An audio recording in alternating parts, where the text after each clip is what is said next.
दीपक देता है रोशनी फैलाने की प्रेरणा, फलदायी वृक्ष देता है देने की प्रेरणा, मधुबन देता है महकते रहने की प्रेरणा, महान व्यक्ति देते हैं जीवन जीने की प्रेरणा। आओ प्रेरणा से दें हम सभी को प्रेरणा।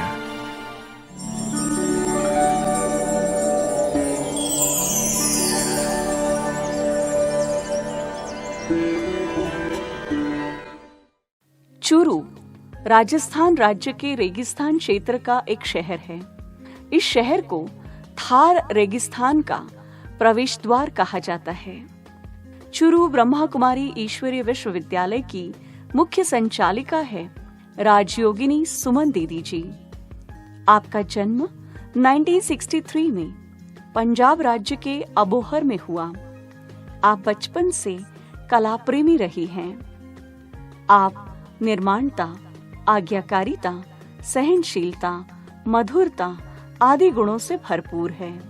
आपको 1979 में ईश्वरीय ज्ञान की प्राप्ति हुई और 1981 में आपने बाप दादा से ईश्वरीय मिलन मनाया।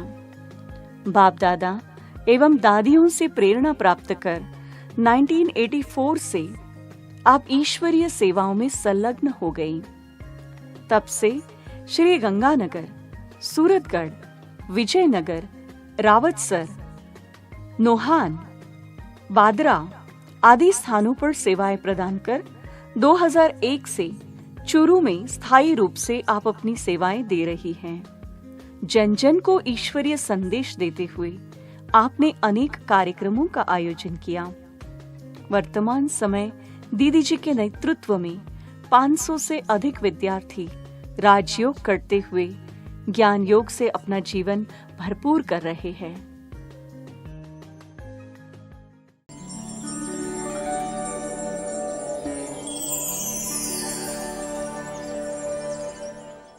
ओम शांति।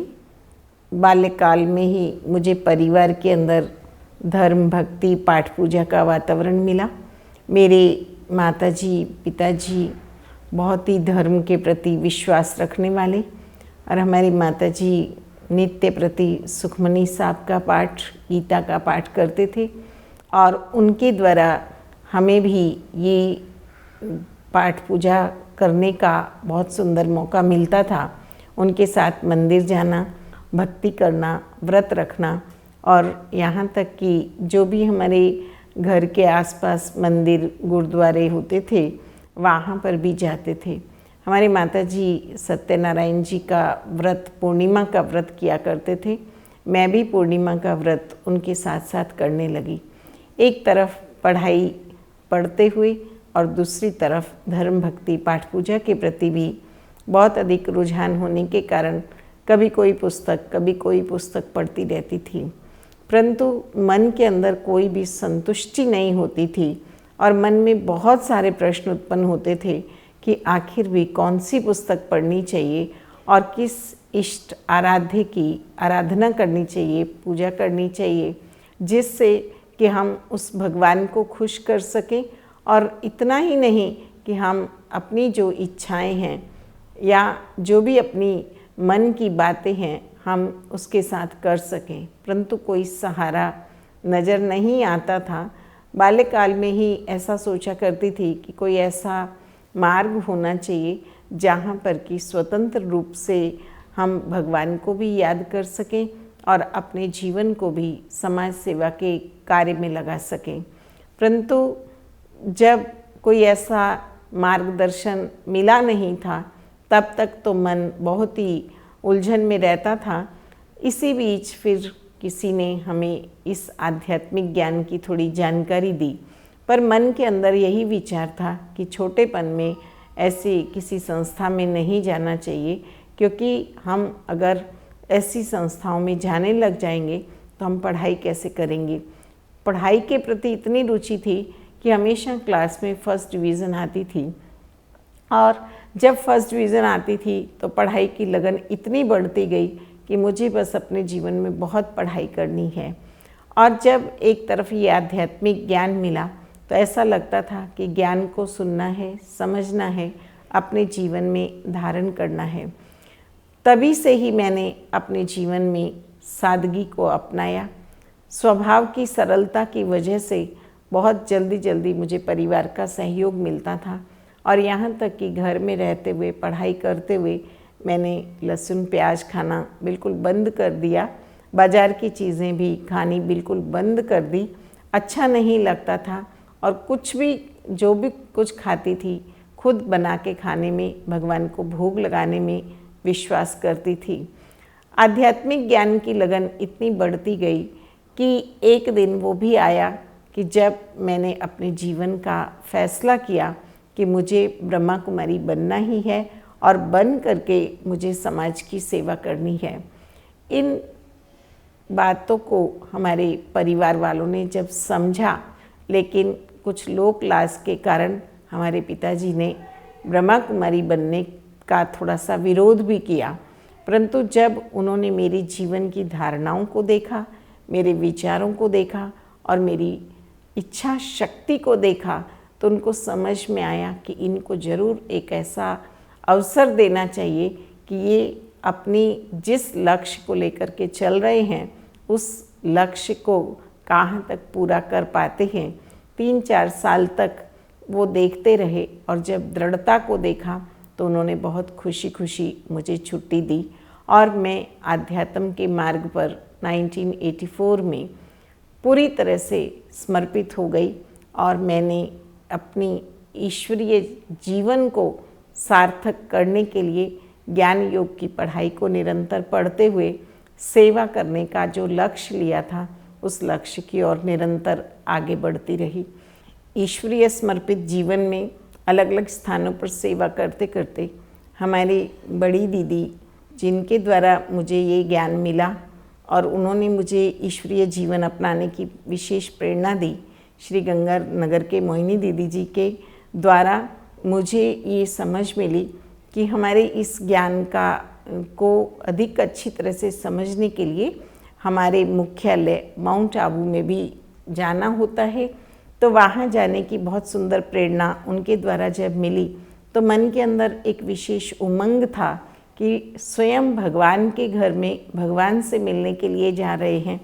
जब पहली बार मधुबन गए उस टाइम वहाँ का हर कोना ऐसे लग रहा था जैसे कि बहुत शांति और खुशी दे रहा है। और जैसे बाबा के कमरे में गई तो ऐसा लगा कि बाबा जैसे कि मुझे बुला रहे हैं, देख रहे हैं, कह रहे हैं कि बच्ची अब तो तुम मेरी वही बच्ची हो जो कल पहले भी आई थी और अब बाप का वरदान है कि आप यहाँ पर बार बार आओगी। इतना ही नहीं, जब दादियों से मिले तो ऐसा लगा कि इनको तो जैसे पहले बहुत बार देखा है, इनसे तो बहुत बार मिले हैं। और जब दादी पूछते कि भाई आप क्या कर रहे हो, क्या पढ़ाई कर रहे हो, तो पढ़ाई की जब बात आती तो कहते कि इस पढ़ाई के साथ साथ आपको अलौकिक पढ़ाई भी बहुत अच्छी तरह से पढ़नी है। और लक्ष्य पूछते थे कि पढ़ाई पढ़कर क्या करोगी, तभी ऐसा ही मुख से निकलता कि बाबा की सेवा करूँगी। बाबा की पढ़ाई को पढ़ करके अनेक आत्माओं को ये पढ़ाई पढ़ाऊँगी। जब वहाँ पर सभी भाई बहनों को सेवा करती देखती तो मुझे ऐसा लगता कि ये सेवा करनी तो मुझे भी आनी चाहिए, मुझे भी सीखनी चाहिए। इतनी सेवा करके ये सभी हमारे भाई बहनें अपना भाग्य जमा कर रहे हैं, दुआएं ले रहे हैं, खुशियाँ दे रहे हैं, तो क्यों नहीं मैं भी अपने जीवन के अंदर सेवा को अच्छी तरह से करूं, खुशी प्राप्त करूं, अनेक आत्माओं को बाबा के नज़दीक लाऊं, भाग्य बनाने के लिए उनको प्रेरित करूं। मधुबन को देखूं अपने ही ख्वाबों में, मधुबन को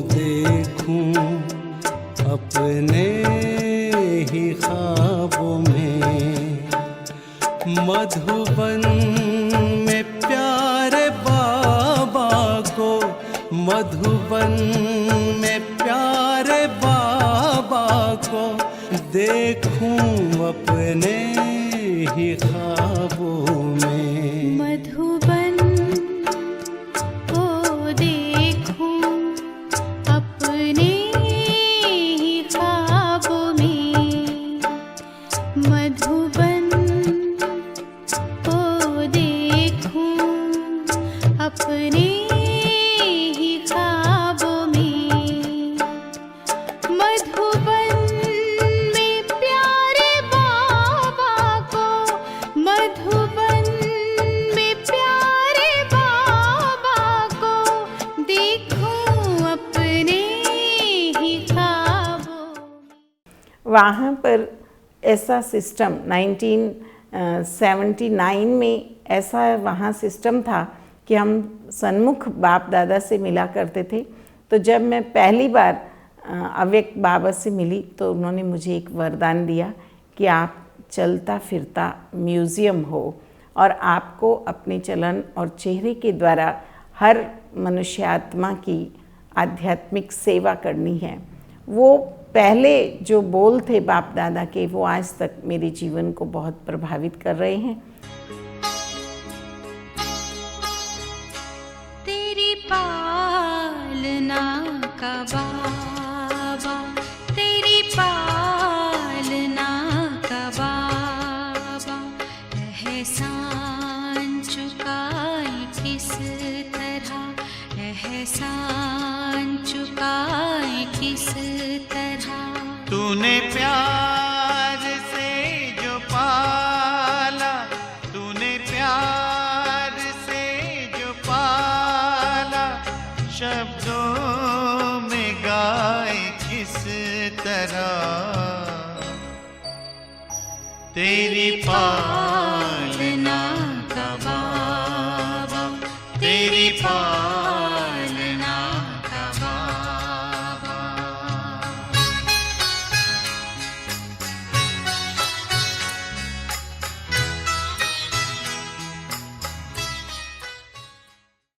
टीचर बनने की प्रेरणा इस प्रकार से मिली क्योंकि मैंने लौकिक में जो पढ़ाई पढ़ी थी, एमकॉम बीएड किया था, तो मैं लौकिक टीचर के रूप में अपनी सेवाएं दे रही थी।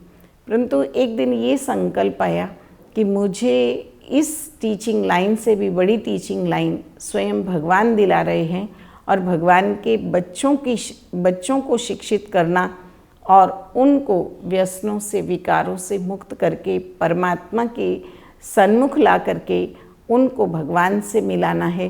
तो जब ऐसी सुंदर अंतर्मन की प्रेरणा थी तो उसी दिन लौकिक जॉब छोड़ करके मैंने अपना जीवन परमात्मा की इस श्रेष्ठ शिक्षा को देने में समर्पित कर दिया। जब से मैं शिव बाबा की बनी हूँ तब से लेकर अब तक मेरे जीवन के यही अनुभव हैं कि विभिन्न स्थानों पर रहते हुए, विभिन्न प्रकार के लोगों के बीच में रहते हुए, विभिन्न प्रकार के संस्कारों वाले लोगों की बातों को सुन करके मुझे बाबा पर इतना गहरा निश्चय हो गया कि हर कार्य में बाबा अगर दुनिया वालों की परीक्षा को सामने दिखाते हैं तो साथ साथ जो है उसका बहुत सुंदर समाधान भी देते हैं। तो मुझे कई बार बाबा के सामने जाकर ऐसा लगता है कि जैसे बाबा मेरे सिर पर हाथ फेर रहे हैं। बाबा मुझे यही कह रहे हैं कि बच्ची चिंता मत करो, मैं आपके साथ हूँ, मैं आपके पास बैठा हूँ। कुछ भी बात हो मुझे आकर बताओगी तो निश्चित रूप से आपको हल मिलेगा। तो मैंने जब जब कोई भी परिस्थिति आई बाबा को जैसे ही कहा, और यहाँ तक कि मैंने कहा बाबा इतने समय में आप ये कार्य करवा देना, या किसी आत्मा से आप कोई सहयोग की बात आई कि बाबा इनके द्वारा आप करवाएंगे तो ये जल्दी हो जाएगा, तो बाबा ने निश्चित रूप से इतनी अच्छी मदद की और वो मेरे जीवन में आज भी प्रेरणा का स्वरूप बनी हुई है। जब मैं इस ज्ञान में आई तो सुबह सुबह जल्दी उठने का जब पता चला कि अमृत वेले उठ करके बाबा को याद करना चाहिए, अमृत वेले मैंने एक दिन ये अनुभव किया कि बाबा जैसे मेरा आज इंतज़ार कर रहे हैं, बाबा जैसे मुझे कह रहे हैं कि आओ बच्ची। और मैं बाबा के सामने गई तो बाबा ने कहा, बच्ची जहाँ चाहा वहाँ रहा। तो मुझे ऐसा लगा कि आज के बाद मैं कभी भी अमृत वेला मिस नहीं करूँगी, और उसका आज तक मुझे यही बल मिलता है कि अमृत वेले चाहे रात को कितना भी लेट क्यों ना हो जाए, परंतु अमृत वेले उठकर मैं बाबा से ज़रूर गुड मॉर्निंग करती हूँ, बाबा को याद करती हूँ और अन्य आत्माओं को सकाश देने की सेवा करती हूँ। इतना ही नहीं, बाबा ने मुझे अपने जीवन में जो सेवा का संकल्प, और किसी स्थान को देख करके भी कभी कभी ऐसा लगता है कि यहाँ पर सेवा होनी चाहिए, यहाँ बाबा के लाल छिपे हुए हैं, बच्चे छिपे हुए हैं, उनको बाबा आपका संदेश मिलना चाहिए। कुछ दिनों के बाद ही ऐसा लगता है कि वहाँ से सामने से निमंत्रण आता है कि आप आओ, हम आपको सारे साधन सुविधाएं देंगे और आप अपना ईश्वरीय ज्ञान यहाँ पर भी सुनाओ, यहाँ के लोगों को भी ये मार्गदर्शन दो। और ऐसे कार्यों में आज तक सफलता भी बहुत मिली है। दादी प्रकाश मणि जी के सामने एक बार गए तो दादी जी ने कहा कि तुम तो चैतन्य फूल हो, और तुम्हारे ये चैतन्य फूल की जो इतनी सुंदर आध्यात्मिक जीवन है, इस जीवन से आप सचमुच में अनेक आत्माओं को फूल बनाने की सेवा करोगी। जब मैंने दादी जी के ये बोल सुने तो मुझे ऐसा लगा कि ये कैसे हो सकता है, लेकिन दादी जी का वो आशीर्वाद, वो कृपा, वो वरदान आज भी काम कर रहा है कि अनेक आत्माओं को बाबा के घर आने पर, बाबा के नज़दीक लाने और उनको अनेक बुराइयों से छुड़ाने का कार्य, कांटों से छुड़ाने का कार्य बाबा स्वयं करा रहे हैं। इतना ही नहीं, राजस्थान के दादी जी यानी कि हमारी दादी रतन मोहिनी जी के सन्मुख जब जाते थे तो मुझे दादी जी यही कहते थे कि ये बहन ऐसा लगता है कि पहले यहाँ से ही गई हुई है, यानी कि यहाँ से जाकर इसने पुनर्जन्म लेकर ये फिर से आकर के बाबा की बनी है। तो मुझे ऐसा लगता था कि सचमुच में मेरा जन्म बाबा की अलौकिक सेवा के लिए ही हुआ है। जैसा कि उन्होंने कहा वैसा मैंने महसूस भी किया और आज भी कर रही हूँ। एक बार मैं श्री गंगानगर में थी, आदरणीय गुलजार दादी जी वहाँ पर एक हेल्थ फेयर लगा था, उसमें आए थे और उन्होंने जब मैं बहुत छोटी थी सेवाएं करते हुए देखा तो कहा कि ये बच्ची आगे चल करके बहुत सेवाएं करेगी और इसका हर संकल्प बाबा ज़रूर पूरा करेगा। तो ये भी मैं अनुभव आज भी कर रही हूँ। वो बोल मेरे कानों में आज भी गूंजते हैं कि जैसे दादी जी मुझे स्वयं कह रहे हैं कि इसका हर संकल्प सफल होगा, होता आया है और होता ही रहेगा। दादी दादी गाए दिल, दादी दादी गाए दिल ये हमारा, कोई नहीं तुम सा प्यारा, कोई नहीं तुम सा प्यारा।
सेवा क्षेत्र में आने के बाद बाबा ने मुझे आत्मा से अनेकानेक स्कूल्स में, कॉलेजेस में, विभिन्न प्रकार के अन्य संस्थानों में, बैंक आदि में भी कई प्रकार के कार्यक्रम करवाए हैं।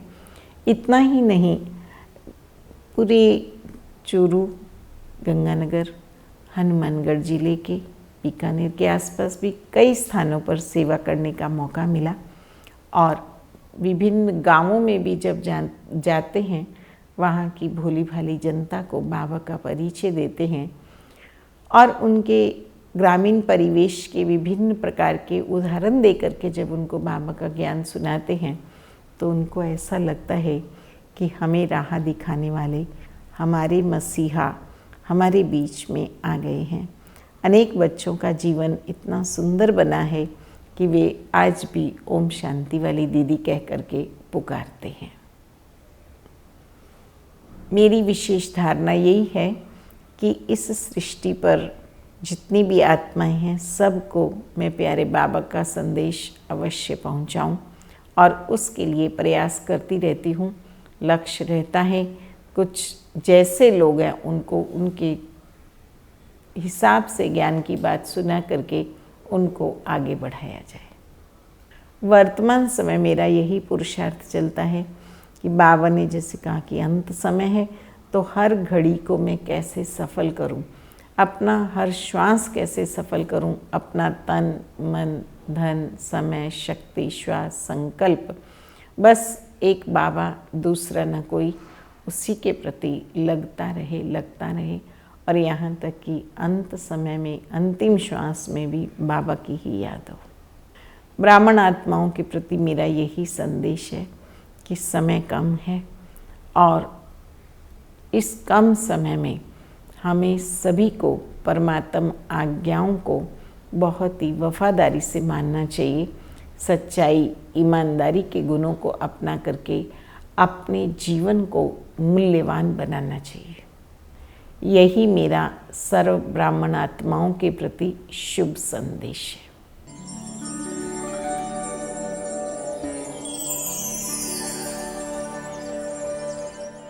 मेरे समर्पित जीवन की प्रथम शिक्षिका आदरणीय दीदी ही हैं। सेंटर पे कैसे रहना होता है, कैसे चलना है, कैसे भाषण करना है, भोग बनाना है, सारी कलाएं हमने दीदी जी से ही सीखी हैं। दीदी स्वयं भी हर कार्य में बहुत एक्यूरेट रहती हैं और पंक्चुअल रहती है और दूसरों से भी वो एक्यूरेट और पंक्चुअल ही कार्य करवाती हैं कि दीदी एक नामी और इकोनॉमी के अवतार हैं। तो दीदी यज्ञ का कना दाना जरा भी वेस्ट नहीं होने देती और सबसे बड़ी कला दीदी में वक्तृत्व कला है और हम लोगों ने दीदी से ये भाषण करने की कला बहुत अच्छी तरह सीखी है।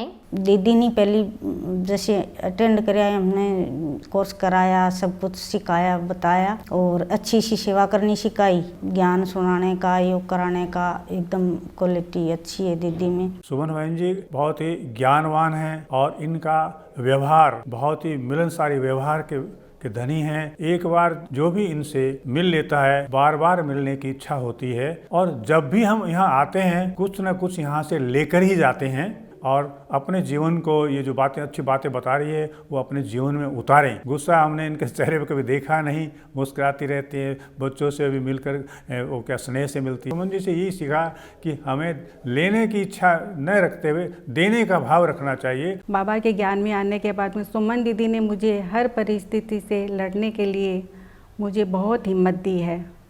कोई भी परिस्थिति हो, जैसे शारीरिक हो, संबंध से हो, तो उन्होंने मुझे बहुत सहयोग दिया है। एक बड़ी बहन की तरह मुझे बहुत सब काम आगे बढ़ाया है। वो बहुत मिलनसार है, वो हमें बहुत कोई भी काम वो बहुत प्यार से समझाते हैं। उनसे सीखने का मुझे बहुत कुछ मौका मिला है। मैं 4 साल से इस सेवा केंद्र से जुड़ा हूँ। हमें यहाँ आने से और बहन जी को वहाँ जेल पे ले जाके प्रवचन आदि कराने से जेल में भी बढ़ा और हमारे जीवन में भी काफ़ी सुधार हुआ है। दीदी बार बार हमें बुला के यहाँ हर कार्यक्रम में जानकारी उपलब्ध कराते हैं। दीदी का हमारा अच्छा व्यवहार है, मुझे बड़ी बहन की तरह हमें आशीर्वाद और समय समय पर गाइड करते रहते हैं। दीदी से बहुत प्यार मिला और बहुत अच्छी अच्छी नई नई बातें रोज़ सीखने को मिलती है। जब भी कोई प्रोग्राम होता है तो दीदी सबको मैसेज करते हैं और हम जो भी कोई नया प्रोग्राम होता है हम सब इकट्ठे हो जाते हैं यहाँ पे। बहुत अच्छा ही हमें सब कुछ सीखने को मिला है। दीदी का एकदम सबसे ज़्यादा जो गुण है वो मधुरता है। वो सबसे बहुत से मधुरता से व्यवहार करते हैं, आए हुए को बड़े प्यार से मतलब सबको अटेंड करते हैं। सुमन दीदी जी की विशेषता हम ये कह सकते हैं कि 100 बुजुर्ग माताओं जितना नॉलेज इनके मस्तिष्क में है। ऑलराउंड पार्टधारी है ये। ऐसे ही जैसे खाना बनाने की कला इसमें विशेष हमने देखी। जो खाना देखते हैं तो उससे उनका मन करे खाना खाने का, तो वो सब हमें भी सिखाया इन्होंने। और साथ ही हम देखते थे कि कम खर्च बाला नसीब, और यहाँ तक कि अपने ऊपर तो कम से कम ये खर्च करते और हम सब के अंदर उमंग उत्साह भरते और हमें भी सिखाते कि हम बाबा ने हमें जो जीवन दिया है ये सेवा के लिए दिया है, तो हमें सबसे पहले सेवा में उपस्थित होना है। दीदी ने हमने बहुत कुछ सिखाया है। हमने तो कुछ आता ही नहीं था, हम तो वैसे ही बीमार रहते 24 घंटा, पर अब ऐसे नहीं लग रहा है कि हम बीमार हैं, क्योंकि दीदी ने हमने बहुत सारी ऐसी हिम्मत दी है, ऐसे जीने का तरीका सिखाया है और सबको इतनी पालना दी है, इतनी हिम्मत दी है हमने। दीदी से जीने का तरीका सिखाया है, परिवार चलाने का तरीका सिखाया है, कैसे रहना है, चाल चलन सब सीखी है हमने दीदी से।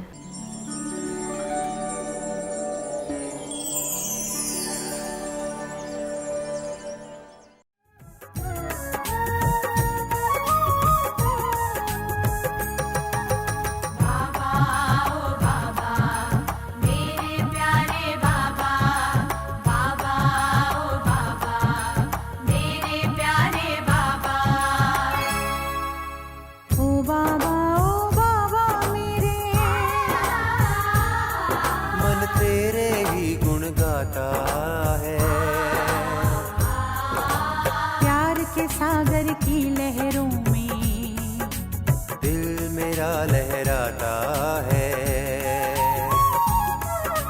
प्यार के सागर की लहरों में दिल मेरा लहराता है।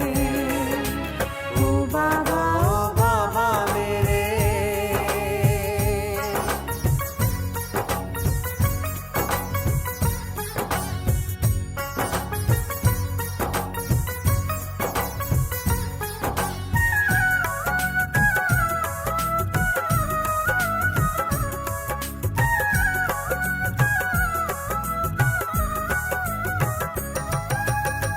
ही मेरे सच्चे साथी, तुम ही हो मनमीत मेरे, तुम ही हो मनमीत मेरे, जीवन के हो गीत मेरे, गीतों के हो संगीत मेरे, गीतों के हो संगीत मेरे।